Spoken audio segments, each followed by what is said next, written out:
প্রিয় নবম শ্রেণীর ছাত্রছাত্রীরা, welcome to our ACS academy. আজকে আমি তোমাদের প্রশ্নবিচিত্রা 2026 থেকে যে দ্বিতীয় পর্যায়ক্রমিক মূল্যায়নের জীবন বিজ্ঞানের যে পেজটি আছে, দ্বিতীয় school Barasat MGM high school, তার সমস্ত কোশ্চেনের অ্যান্সার আলোচনা করব। তোমরা আগের স্কুলের ভিডিও যদি দেখে থাকো তাহলে জানো আমি সমস্ত কোশ্চেনের অ্যান্সার বইয়ের প্রমাণসহ দিচ্ছি, কারণ যেহেতু তোমরা আমাকে চেনো না তাই নির্ভুল উত্তর দিচ্ছি কিনা সেই নিয়ে সংশয় থাকতে পারে, তাই আমি প্রমাণসহ দিচ্ছি। তাছাড়া তোমাদের শিক্ষকরাও যদি কোনো সংশয় প্রকাশ করেন অ্যান্সারটা নিয়ে, তাহলে তোমরা প্রমাণ দেখাতে পারবে যে বইয়ে এই উত্তরটা দেওয়া আছে। এইভাবে যদি তোমাদের অ্যান্সার ভালো লাগে তাহলে সাবস্ক্রাইব করে রেখো পরবর্তী ভিডিও পেতে।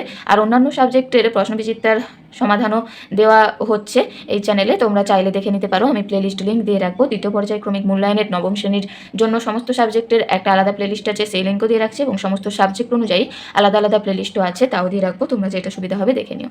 দেখো, এই যে স্কুলটা আছে 2 নম্বর স্কুলটার, এর অ্যান্সার আমি তোমাদের 9-এর সহায়িকা বা টেক্সট বুক সব বই একদম যে সলিউশন সেটা খুব কম পেয়েছি।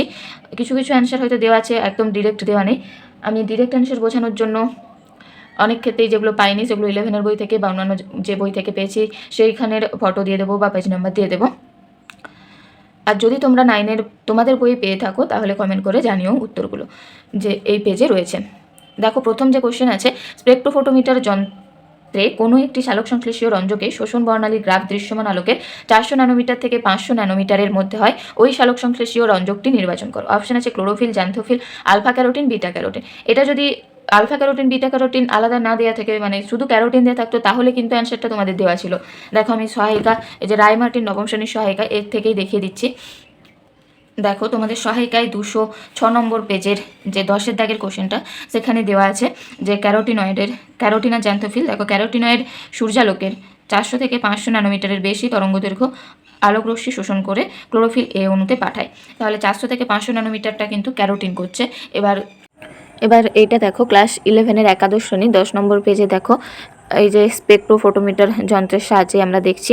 দেখো, এরপরে যেটা আছে এখানে chlorophyll A, chlorophyll B, beta carotene. দেখো, বিটা ক্যারোটিন অর্থাৎ প্রায় কমলা রঙের যে গ্রাফটা আছে সেটা 400 থেকে 500-র মধ্যেই আছে, তার মানে বিটা ক্যারোটিনটা অ্যান্সার হবে। বা দেখো, আবার নিচেও লেখা আছে যে নির্দিষ্ট তরঙ্গদৈর্ঘ্য ক্লোরোফিল এ, বি ও বিটা ক্যারোটিন দ্বারা শোষিত হয়। এখানে 400 থেকে 500-র মধ্যেই দেওয়া আছে বলে এটা হচ্ছে অ্যান্সার হবে যে বিটা ক্যারোটিন। এরপর আছে দেখো 2-এরটা, কোষীয় শ্বসনের মাধ্যমে শ্বসন বস্তু মধ্যস্থ স্থৈতিক শক্তির সম্পূর্ণ নির্গমনের জন্য কোনটি অপরিহার্য। এটা বইয়ে দেওয়া আছে, 70 পেজে দেওয়া আছে। তোমাদের হয়তো পেজ নাম্বার আলাদা হতে পারে, কারণ যেই সালের বই সেই সাল না মিললে, তবু আমি দেখিয়ে দিচ্ছি ছবিটা। দেখো, 70 পেজে যে কোষীয় শ্বসন আছে, এই যে কোষীয় শ্বসন, দেখো শ্বসনের বিক্রিয়াগুলি কোষের সাইটোপ্লাজমে এবং কোষ অঙ্গাণু মাইটোকন্ড্রিয়ার মধ্যে সম্পন্ন হয়। তার মানে সাইটোপ্লাজম মাইটোকন্ড্রিয়া দুটোতেই হচ্ছে। আবার কোষের মধ্যে কোষস্থ খাদ্য গ্লুকোজের দহন বা জারণ ঘটে, যা বিভিন্ন উৎসেচকের ক্রিয়ায় অক্সিজেনের উপস্থিতিতে বা অনুপস্থিতিতে ঘটছে। তাহলে শ্বসন বস্তু মধ্যস্থ স্থৈতিক শক্তির সম্পূর্ণ নির্গমনের জন্য অপরিহার্য হচ্ছে স্থৈতিক শক্তি। আবার সম্পূর্ণ নির্গমন বলেছে, তাহলে কিন্তু অক্সিজেনের উপস্থিতি অবশ্যই থাকতে হবে। তাহলে অ্যান্সার হবে এটা, অক্সিজেন, মাইটোকন্ড্রিয়া এবং সাইটোপ্লাজম। এরপর 3-এরটা, মূলের কর্টেক্স অঞ্চল থেকে মূলের জাইলেমে জল প্রবেশ করে। দেখো, এটা তোমাদের 255 সহায়িকা পেজে কিছুটা আছে, আর 11-এর বইয়েতেও আছে, আমি দেখিয়ে দিচ্ছি। দেখো, 255 নম্বর পেজে যে 3-এর দাগের কোশ্চেনটা আছে। দেখো, কৈশিক জলটা কর্টেক্স থেকে অন্তঃস্থকের প্যাসেজ কোষ পরিচক্রের মাধ্যমে জাইলেম ভাইকায় যাচ্ছে। প্যাসেজ কোষ মানে হচ্ছে পারণ কোষ। এখানে আমি দেখিয়ে দিচ্ছি যে দেখো, প্যাসেজ সেল মানে হচ্ছে পারণ কোষ। তাহলে অন্তঃস্থকের পারণ কোষের মাধ্যমে জল জাইলেম বাহিকার নিকট উপস্থিত হয়। এই যে বহিঃস্তরের কর্টেক্স কোষ থেকে পারণ কোষের মাধ্যমে যাচ্ছে, তার মানে মূলের কর্টেক্স অঞ্চল থেকে, দেখো কর্টেক্স অঞ্চল থেকেই এই যে কর্টেক্স অঞ্চল থেকে জাইলেম বাহিকায় প্রবেশ করছে প্যাসেজ কোষ বা পারণ কোষের মাধ্যমে। তাহলে অ্যান্সার হবে পারণ কোষ। এরপর 4-একটা, কার্বোহাইড্রেট পরিপাকের সঙ্গে সম্পর্কযুক্ত উৎসেচকগুলিকে পৃথক করো। দেখো, এইটার অ্যান্সার হবে ডেক্সট্রিনেজ, ডায়ালিন ও ল্যাকটেজ। আমি দেখিয়ে দিচ্ছি। দেখো, বইয়ের এই যে টেক্সট বুকের যে 83 নম্বর পেজ, সেখানে দেখো শর্করা ভঙ্গক উৎসেচক এই যে ডায়ালিন আর আছে ল্যাকটেজ। তাহলে ডায়ালিন আর ল্যাকটেজ এটা হচ্ছে। ডেক্সট্রিনেজটা 11-এর বই থেকে দেখাচ্ছি, তোমাদের টেক্সট বুকে বা সহায়িকায় নেই।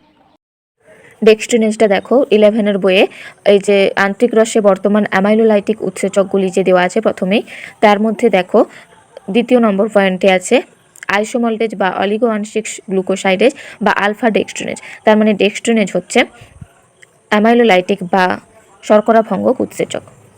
এরপর আছে দেখো 5এরটা, করোনারি সাইনাসের কাজটিকে শনাক্ত করো। অধিক অক্সিজেনযুক্ত রক্তকে বাম অলিন্দে নিয়ে আসে। এটার অ্যান্সার হবে, আমি বলে দিচ্ছি, হৃৎপিণ্ডের প্রাচীর থেকে অধিক CO2 যুক্ত রক্তকে ডান অলিন্দে নিয়ে আসে। এটাও 11-এর বইয়ে রয়েছে, আমি দেখিয়ে দিচ্ছি।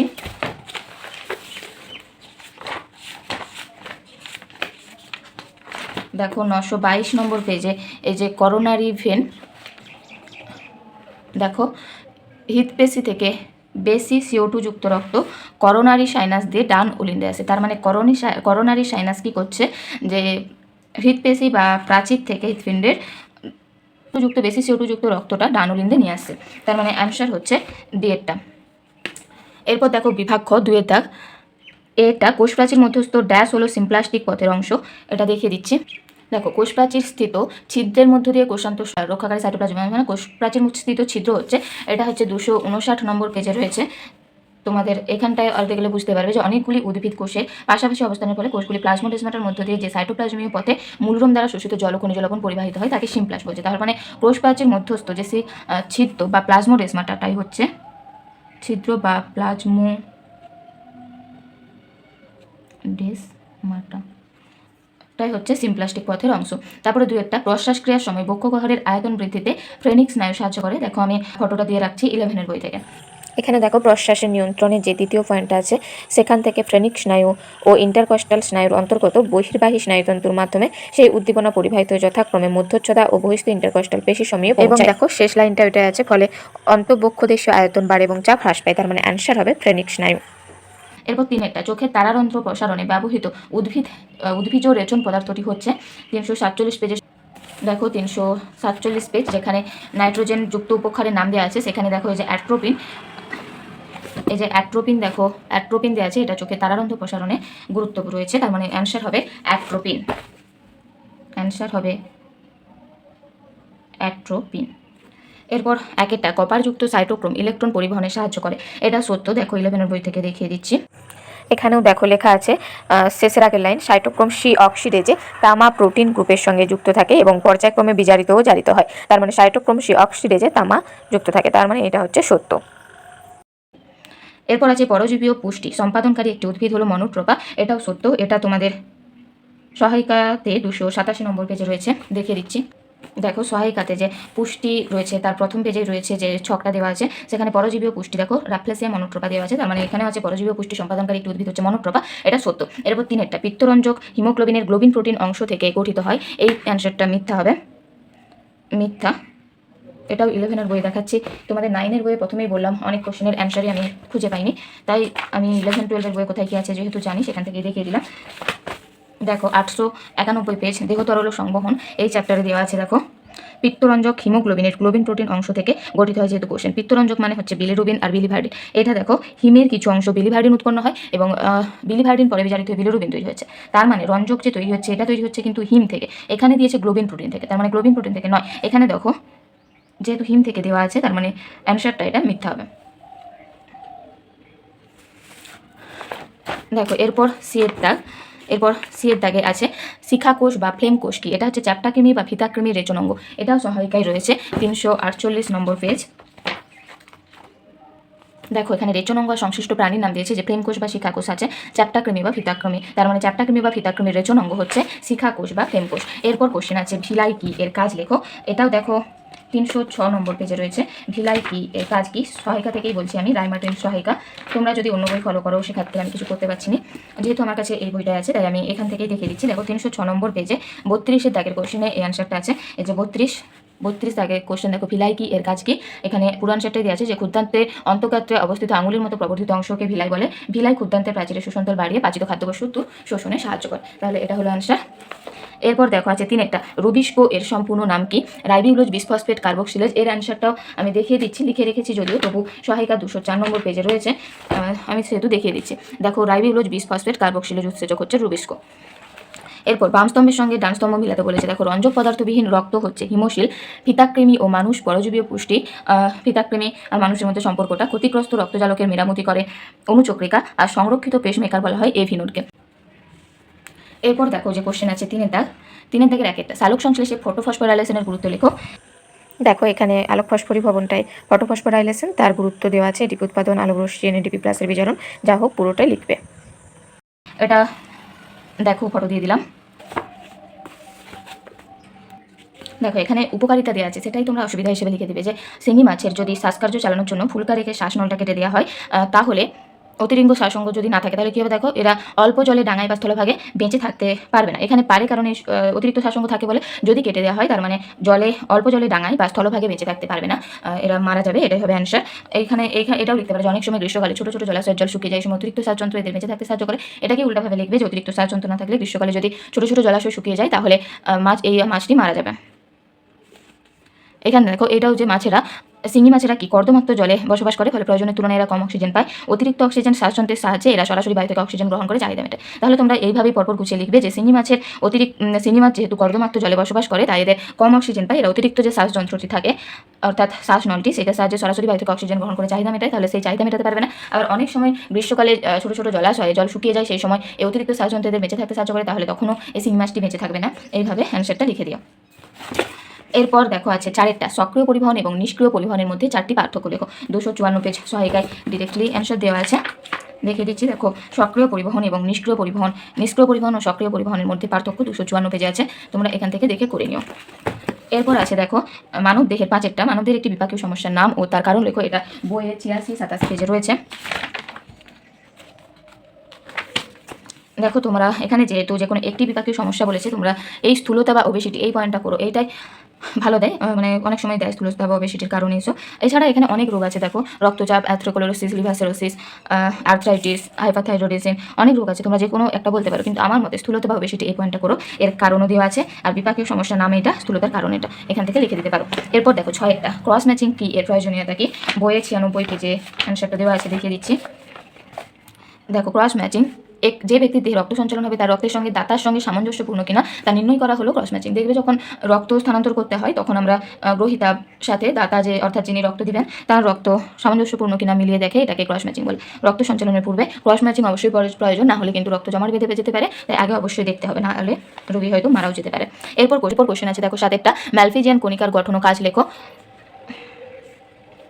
এই ক্রস ম্যাচিংটা দেখো সহায়িকায় 334 নম্বর পেজেও রয়েছে, তোমরা যে কোনো একটা জায়গা থেকে করতে পারো। আমি 2 জায়গায় দিয়ে রাখছি, যেহেতু পেজ নাম্বারটা লিখে রেখেছি তাই আমি দেখে দিচ্ছি। দেখো ক্রস ম্যাচিং কি এর গুরুত্ব কি, দুটো কোশ্চেনই সহায়িকায় 24 নম্বর 25 নম্বর কোশ্চেনে 334 পেজে রয়েছে। পেজ নম্বরটা আমি লিখে রেখেছি, এখান থেকেও তোমরা দেখে করতে পারো, আমি ফটোটা দেখে দিলাম। এরপর যে কোশ্চেনটা আছে 7টা ম্যালফিজিয়ান কণিকার গঠন ও কাজ লেখো, এটা 105 নম্বর পেজে রয়েছে, এখান থেকে দেখে দিচ্ছি। দেখো ম্যালফিজিয়ান কণিকা মানে ম্যালফিজিয়ান কর্পাসল, এর গঠন হচ্ছে দেখো এটি 2টি অংশ নিয়ে গঠিত। ম্যালফিজিয়ান কণিকা দেখো বোম্যান্স ক্যাপসুল আর গ্লোমেরুলাস এই 2টি নিয়ে গঠিত। এর কাজ হচ্ছে এটি পরাপরিস্রাবক রূপে কাজ করে, এই কাজটা লিখলেই চলবে। নাইট্রোজেন ঘটিত রেচন পদার্থ সহ রক্ত গ্লোমেরুলাসে পরিশ্রুত হয়, এখানটা লিখে দিও। এরপর দেখো কোশ্চেন আছে বিভাগ ঘ এর, এই যে দুটো ছবি আছে ছবি বাদেই আমি দিচ্ছি, কারণ ছবি তোমরা বই দেখে এঁকে নিও। এরপর দেখো 3টা সেদ্ধ ডিমের সাদা অংশ তোমার পরিপাক নালীর কোথায় এবং কিভাবে পাচিত হয় তার একটি তালিকা প্রস্তুত করো। এটাই দেখো 299 পেজ সহায়িকাতে তোমাদের দেওয়া আছে। এখানে দেওয়া আছে রুটি, মাংস আর মাখন। রুটি মানে হচ্ছে কার্বোহাইড্রেট জাতীয় খাদ্য, তোমাদের এখান থেকে যেমনই কোশ্চেন আসুক তোমরা কিন্তু লিখতে পারবে। মনে করো এখান থেকে তোমাদের যদি কার্বোহাইড্রেট যুক্ত কোনো খাবার দেয়, ডিম যেমন প্রোটিন, তাহলে তোমরা মাংসর জায়গায় মাংসটার উপাদান হলো প্রোটিন, মাংসের পরিপাক যেটা পুরোটা লেখা আছে সেটাই লিখতে হবে, শুধু মাংসের জায়গায় ডিম লিখে দেবে যে ডিমের মেন উপাদান হচ্ছে প্রোটিন পাগ্রস অবস্থিত পেপসিন, মানে এরপর যেখানে যা লেখা আছে তাই লিখবে, শুধু যেখানে মাংস লেখা আছে সেখানে ডিম লিখবে। বা তোমাদের পরীক্ষায় যদি মাংস ডিম বাদে অন্য কোনো প্রোটিন দেয় তাও কিন্তু একইভাবেই হবে। সেরকম যদি রুটির পরিপাক দেয় তাহলে এখানে যেহেতু বাটার সহ দিয়েছে তাই ফ্যাটটাও দিয়েছে, যদি শুধু কার্বোহাইড্রেট দেয় তাহলে লাইফেজ বা ফ্যাটের পয়েন্টটা না দিয়ে বাকিটা করো, আর ফ্যাট যদি দেয় তাহলে লাইফেজটা পয়েন্টটা দিতে হবে। কিন্তু এখানে যে অ্যান্সারটা সেটা হচ্ছে এটা করতে হবে যে এখানে মাংসের পরিপাক না লিখে তোমরা লিখবে ডিমের পরিপাক। বুঝতে পেরেছ আশা করছি। এরপরের কোশ্চেন, উৎসেচক ছাড়া খাদ্যের পরিপাক কি সম্ভব তা যুক্তি সহ লেখো। এখানটাও একদম ডিরেক্ট না থাকলেও অনেকটাই লেখা আছে, এখান থেকেই তোমরা লিখে দিতে পারবে, আমি একবার বলে দিচ্ছি। দেখো প্রাণীরা যে সমস্ত খাদ্য গ্রহণ করে তা জটিল ও কঠিন প্রকৃতির, এই জটিল খাদ্য কোষ সরাসরি গ্রহণ করতে পারে না। পৌষ্টিক নালীর বিভিন্ন অংশে খরিত উৎসেচকের সাহায্যে এই সমস্ত জটিল অদ্রবণীয় খাদ্য বিশ্লিষ্ট হয়ে সরল শ্বসন উপযোগী দ্রবণীয় খাদ্য উপাদানে পরিণত হয়। দেখো তার মানে উৎসেচকটা দরকার, এর ছাড়া মানে এই অংশটা বাদে যেটা লিখবে আমি লিখে দিচ্ছি, তোমরা সেইটাও লিখো যে যদি উৎসেচক না থাকে তাহলে বিক্রিয়া ধীরে হবে, আর বা হবেই না বললে চলে, আমি লিখে দিলাম, তোমরা এটা দেখে করে নিও। এরপর আছে দেখো অথবা একটা মানব হৃৎপিণ্ডের বিভিন্ন কপাটিকার নাম, অবস্থান এবং কাজের একটি তালিকা লেখো। এই কোশ্চেনটা বইয়ে খুব ভালো করে দেওয়া আছে, 98 পেজ। আমি দেখিয়ে দিচ্ছি, দেখো 98 পেজে অ্যান্সার, অবস্থান, কাজ একদম ভালো করে দেওয়া আছে, তাই এটার আর অন্য জায়গা থেকে করার কোনো প্রয়োজন নেই। এরপর আছে প্রথম হৃদ্ধ্বনি এবং দ্বিতীয় হৃদ্ধ্বনির সময়কাল লিখতে বলেছে। এইটার আমি ফটো দিয়ে দিচ্ছি, এটাও 11-এর বই থেকেই করতে হবে। এর অ্যান্সারটাও আমি তোমাদের বই কোথাও খুঁজে পাইনি। দেখো এখানে প্রথম হৃদ্ধ্বনির স্থায়িত্ব এবং কারণ সবই দেওয়া আছে। এরপর দেখো 3-এরটা, ল্যাকটিক অ্যাসিড সন্ধান কাকে বলে। এইটা দেখো সহায়িকায় 276 পেজে রয়েছে। আমি সহায়িকা থেকেই দেখিয়ে দিচ্ছি, 276 নম্বর পেজ। ল্যাকটিক অ্যাসিড সন্ধান কাকে বলে, এই যে 24 ল্যাকটিক অ্যাসিড সন্ধান কাকে বলে। এর সাথেই যে কোশ্চেন আছে এর ব্যবহারিক প্রয়োগ, এই কোশ্চেনটা দেখো আছে 27 নম্বরে ল্যাকটিক একদম দেখো লিখেছি ল্যাকটিক অ্যাসিড সন্ধান, আর এটা হচ্ছে ল্যাকটিক অ্যাসিড সন্ধানে দুটি ব্যবহারিক প্রয়োগ। ল্যাকটিক অ্যাসিড সন্ধানটা এখানটাও একটু আছে, এখান থেকে দেখে নিও, তাহলে 24-এর দাগ আর 27-এর দাগের কোশ্চেন। এরপর আছে শ্বসনে শক্তি, মুক্তি ও রূপান্তর ঘটে ব্যাখ্যা করো। এটা সহায়িকা 270 নম্বর পেজে রয়েছে। দেখো 270 নম্বর পেজে 14 দাগের কোশ্চেনে রয়েছে, এই যে শ্বসনে শক্তির মুক্তি ও রূপান্তর ঘটে, এই পয়েন্টটা লিখলেই হয়ে যাবে। এরপর আছে দেখো, অথবা সালোক সংশ্লেষের সময় CO2 এর আবদ্ধকরণের মাধ্যমে কিভাবে খাদ্য প্রস্তুত করা হয় তা বর্ণনা করো। সালোক সংশ্লেষের সময় CO2 এর আবদ্ধকরণের মাধ্যমে কিভাবে খাদ্য প্রস্তুত করে তা বর্ণনা করো। এটা বইয়ের 55 নম্বর পেজ বা সহায়িকা 206 নম্বর পেজে আছে, আমি দেখিয়ে দিচ্ছি।